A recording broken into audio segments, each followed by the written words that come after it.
आपल्या Instagram official या पेजवर मेसेज बॉक्समध्ये आपले एक फॉलोअर मान्यवर यांनी प्रश्न विचारलेला होता की ग्रामपंचायत ही खाजगी व्यक्तीची मिळकत मोजू शकते का। या अनुषंगाने असे सांगावेसे वाटते, ग्रामपंचायत ही एखाद्या जागेच्या कर आकारणीसाठी किंवा त्या जागेमध्ये किती बांधकाम आहे हे पाहण्यासाठी मोजणी करून त्यावर कराची आकारणी करू शकते।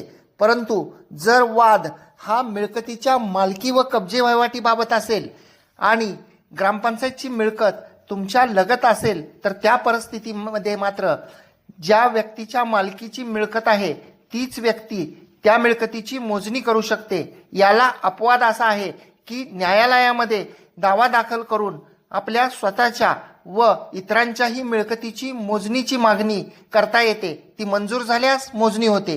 कोर्ट कचेरी या ऑफिशियल पेजला फॉलो करा।